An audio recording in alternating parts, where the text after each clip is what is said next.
Hey there, I'm Melissa Batt, the host of Priorities on Purpose, a podcast for overwhelmed women who are tired of going through the motions. You know there has to be more to this life than the cycle of numbing out, scrolling social media, exhausting yourself with a never-ending to-do list, and still feeling like a failure at the end of the day. You have hope that tomorrow will be different, and I'm here to help you make sure that it actually is. I'm a Christian life coach, and on this podcast, we talk all about intentional living, mental health struggles, and tangible ways to be the best versions of ourselves with Jesus at the center.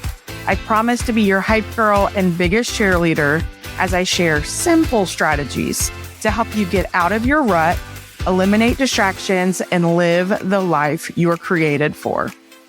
Are you ready to go beyond existing and learn how to truly live? Put your earbuds in and let's get to it, friend. Hey, friends. Welcome back to another episode of Priorities on Purpose. Today's episode is a redo. It's one that I've already recorded. If you watched a little bit of or listened to a little bit of season 2, you know I had some audio issues. So I'm re-recording this in hopes that my microphone is working correctly. It's at least facing the right direction, which was part of the problem the last time. I don't know how I missed that. Yeah, so this episode is going to be me sharing a few books that have completely changed my life when it came to starting to live with intention. I'm someone who has lived my whole entire life flying by the seat of my pants. And it didn't really help me. One day, I woke up and decided I didn't want to do that anymore. I wish it was that simple. It's really not.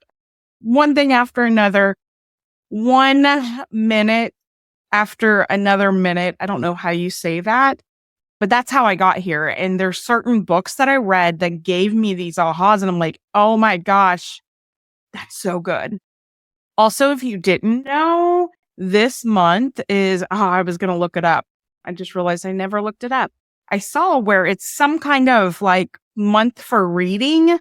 It's all about books and reading and that kind of thing. You know how like every day there's like National Donut Day, those kind of things. Well, this month's all about books. So I was like, this works really well for this. I already had this plan before I knew that, but now I'm like, yay, because this episode was supposed to be published in February. Okay, enough of me rambling. Here we go. 5 books that have completely changed my life. These are 5 books that helped me go from flying by the seat of my pants, going through the motions on autopilot, overworking, overindulging in everything. These are like, obviously, I'm not going to say the Bible. These are books that are all like the Christian books, personal development kind of spin on them, but they are all books that kind of have that Christian biblical perspective. Okay. All right. So I was trying to figure out the best way to share these.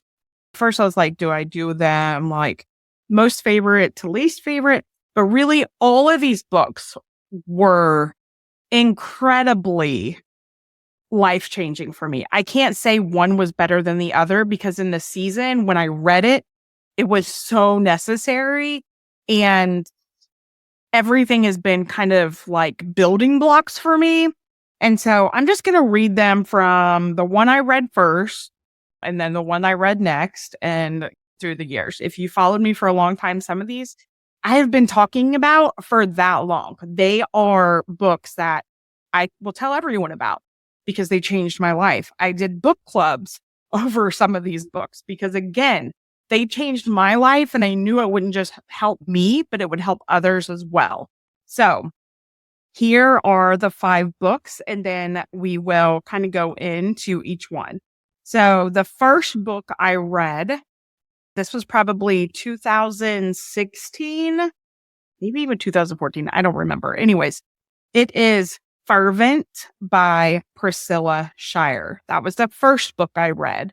I'll share more about that in a second.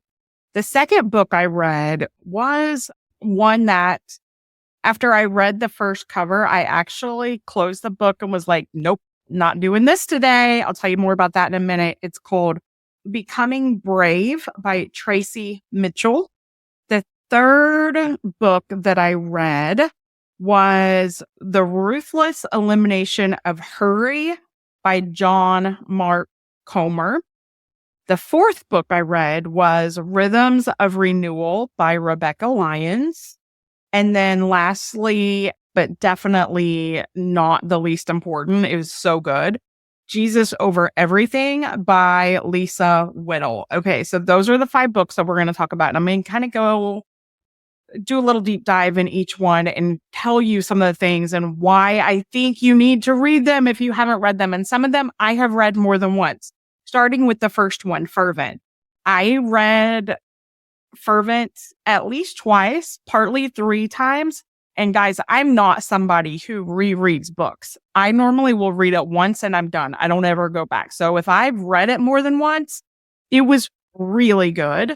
I also do that with TV shows. My mom watches Chicago reruns all the time and I'm like, what are you doing?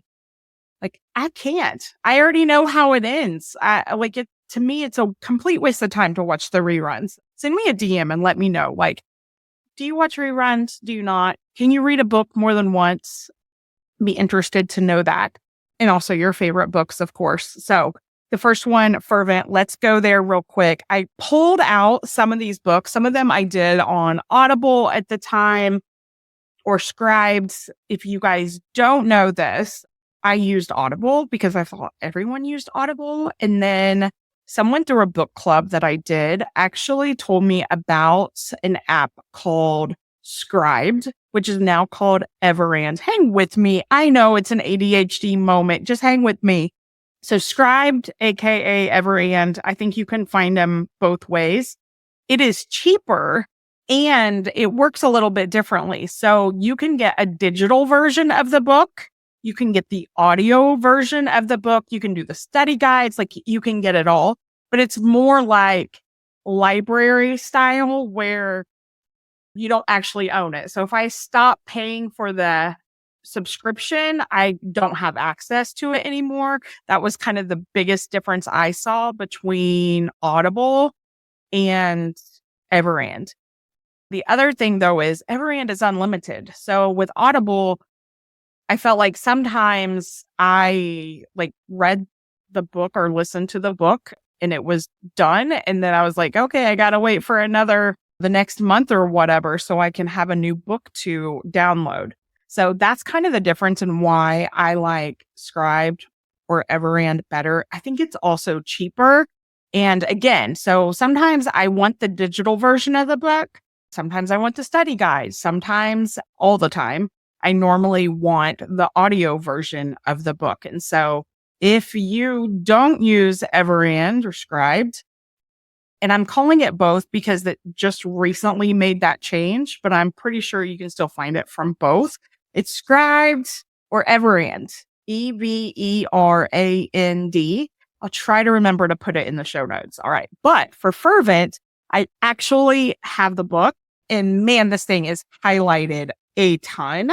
And I just wanted to read you a little bit so you have a general idea what it's about. So here's what it says. The enemy will seek to discourage you from doing everything, including prayer, dissuade you, disarm you by putting a distaste for prayer in your mouth. He wants to see you passionless, powerless, and prayerless, quiet. And because prayer is the divinely ordained mechanism that leads you into the heart and the power and the victory of Christ, he knows you'll remain defeated and undone without it, tired and overwhelmed, inching forward, but mostly backward, trying to figure out why the hope and enthusiasm you feel in church doesn't follow you to the 4 walls you live in. So basically, this book is all about your prayer life and teaching you why prayer is so important. And the other thing that I really liked about this book is she shares, I think, 10 different ways the enemy comes after you to make you useless. She reminds you that fight you had with your husband isn't about you and your husband at all. but it is an attack on your marriage, because if you are distracted by fighting with him or it can escalate, you may not be married anymore. And that is going to cause more distractions and all of that. So it's so good. It's by Priscilla Shire and it is called Fervent. Must read. The second book on the list is Becoming Brave by Tracy Mitchell. But that book, does anyone else buy books for gifts when they're on clearance? Because I do this, or I did this, especially in my days of selling 31 and being a leader. So this is a book that I think I found like $5 book deal and I had bought it. And one day I was getting ready to go outside and watch the kids swim. And it was a beautiful day. And I had really been struggling with some things and knew God was like trying to work me through it. I went to my bookshelf and I found that book, thought, oh, what the heck? I'd probably had it for 3 years and hadn't gifted it yet. So I decided I'd just read it myself because it looked like a good book. And I remember sitting outside and I opened the page and whatever was on like that first page, I believe, basically said, it's time for you to stop being a victim and recognize that that's not doing you any favor and it's time to forgive. Again, I don't have the book in front of me, so I honestly have no idea what that first page actually says. I just know that's what I remember hearing, seeing, reading, whatever you want to call it. And I was like, nope, not doing it. I was in the place where I was very much in the pit, feeling sorry for myself. I was very discouraged. I was playing the blame game. There were some things that had happened that wasn't my fault at all. And I was mad. I was mad at life. I was mad at God. I was mad at everything, including myself, for like allowing the circumstances to happen, even though it really had nothing to do with me. And so when I saw that and read that in the first page or two, I was like, nope, I'm not doing it. And I shut the book.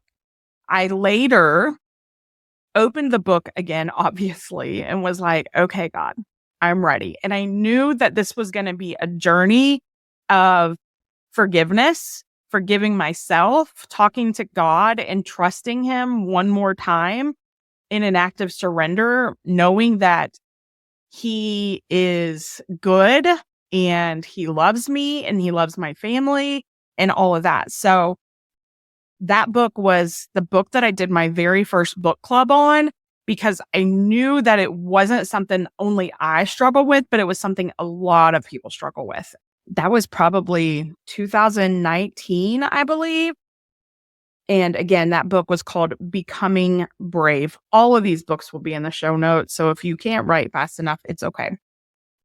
The third book on my list was The Ruthless Elimination of Hurry. And it's by John Mark Comer. And this book I did on Audible, so I don't have the physical book here, but I'm telling you, it was just really good for, I think he was a pastor.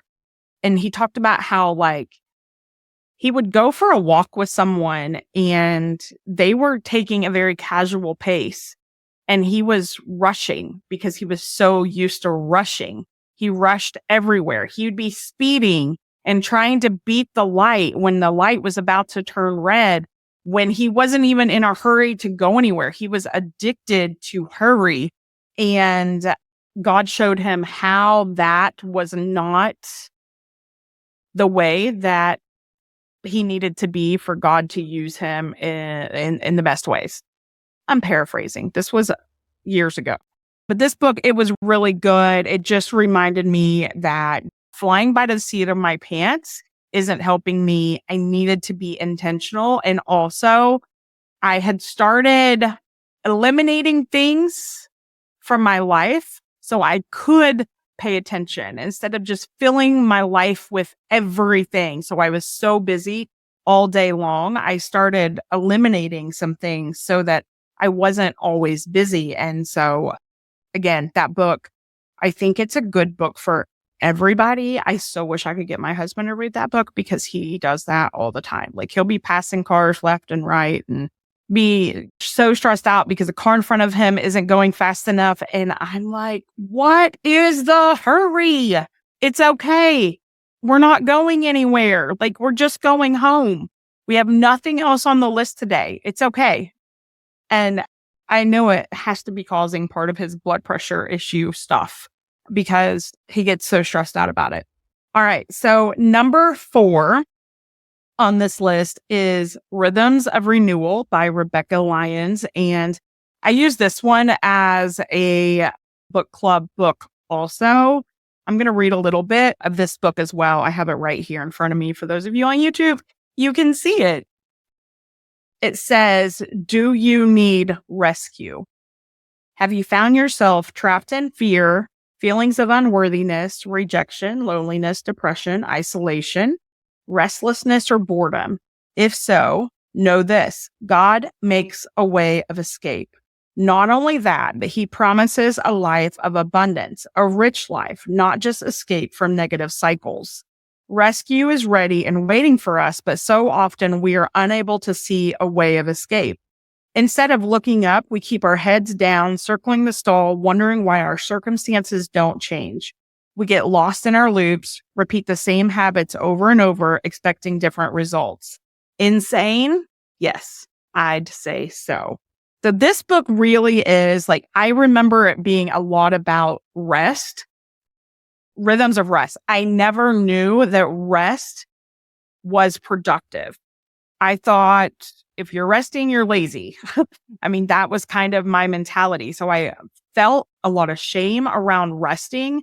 And this book helped me see how productive rest can be and how it's absolutely necessary. It's mandatory for the life that God wants you to have. And so I call this book a how-to guide on specific strategies to reset in a healthy way, especially if you've gone through something. So I've struggled with depression. I've struggled with anxiety. I've had a lot of trauma stuff going on in my life. And so this book, when I was on autopilot and God kind of woke me up to like, you don't need to be on autopilot anymore. This book really helped me see healthy rhythms for my life.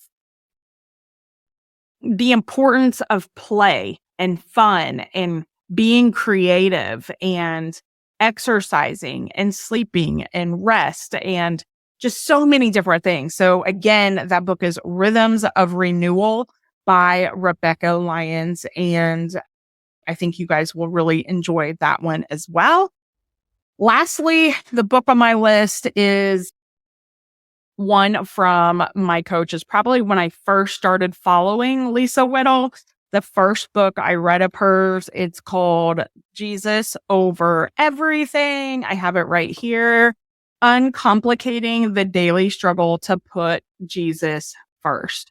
So this book is really, and it's all the books that I read, like was so timely because I was coming out of a place of just struggling with a lot of legalistic thoughts, feeling guilty over every little thing. Like if I wasn't reading my Bible or ministering in some way or doing something like with worship, I mean, everything. I was like, I wasn't living for Jesus out of love. I was living for Jesus out of obligation in some areas of my life. And so I went through a year or so of recognizing that I don't have to, I get to.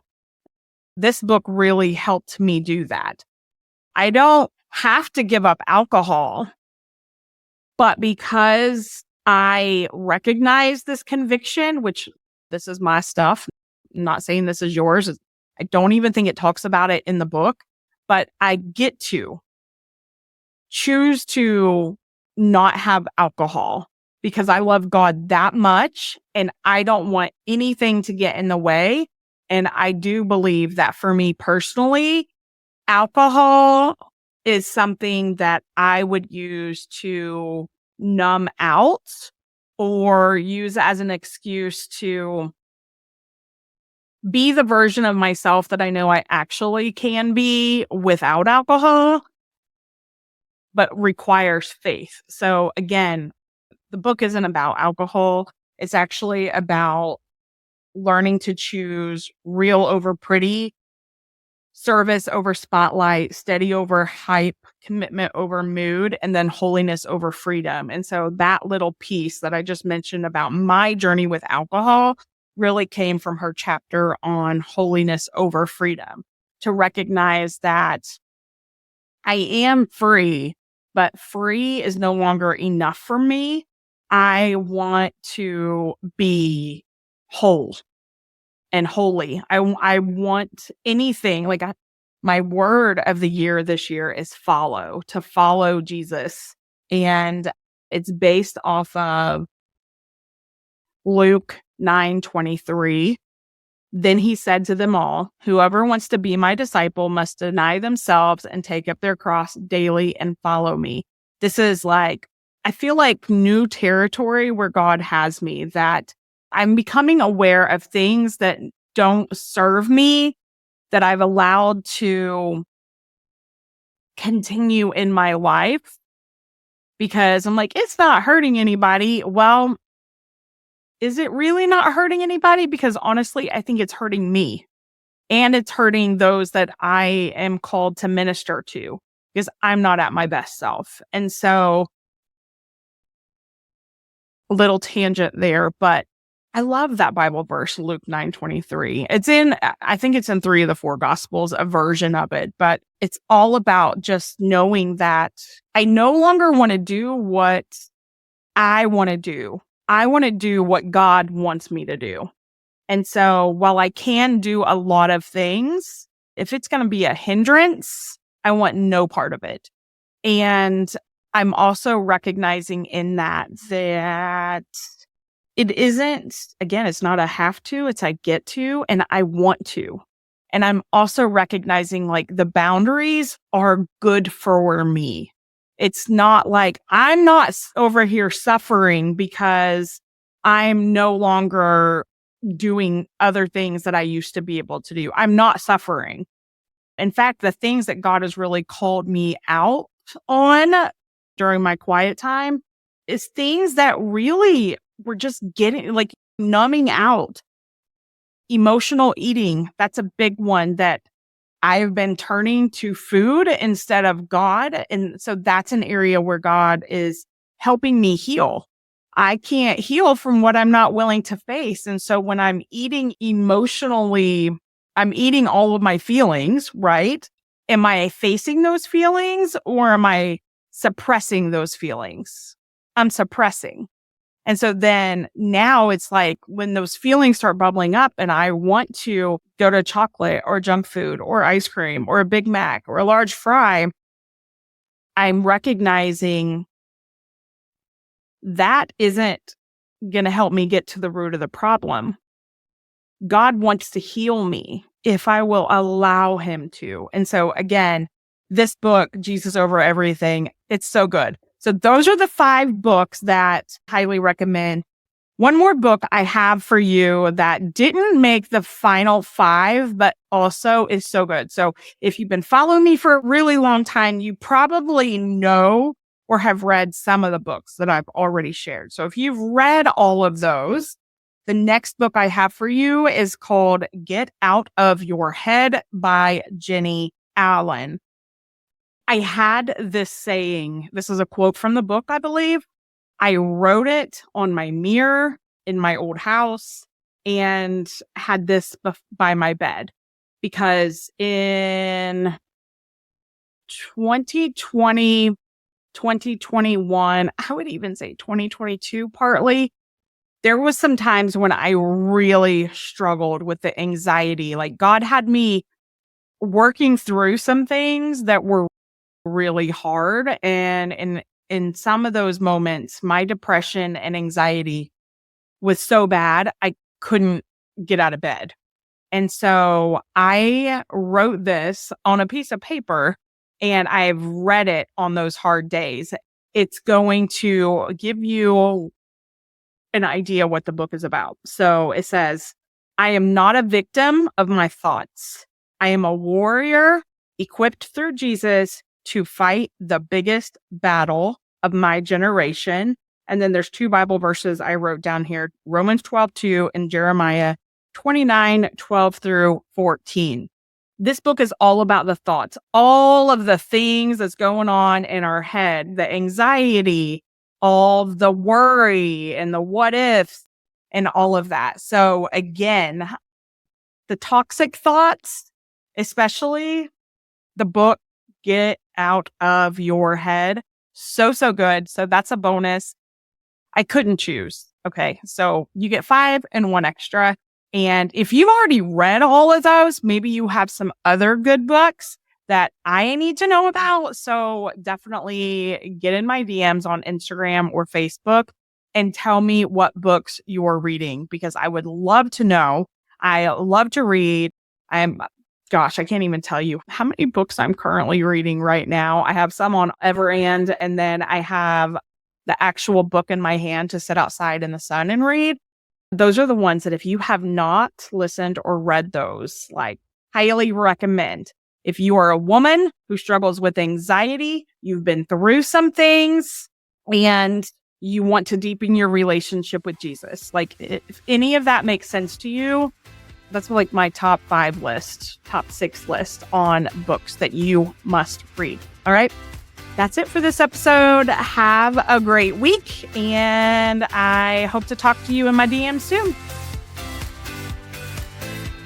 Hey friends, that's it for this episode. If you found value, I would love it if you could take a couple of seconds and leave me a quick review. While it may seem super simple, it is so beneficial and gives me the opportunity to help more women. Also, take a screenshot and share it on social media with your biggest aha today. Don't forget to tag me at Melissa Batt Official so we can connect. Thank you so much for listening. And until next time, friend, keep walking it out one baby step at a time, because God's got you.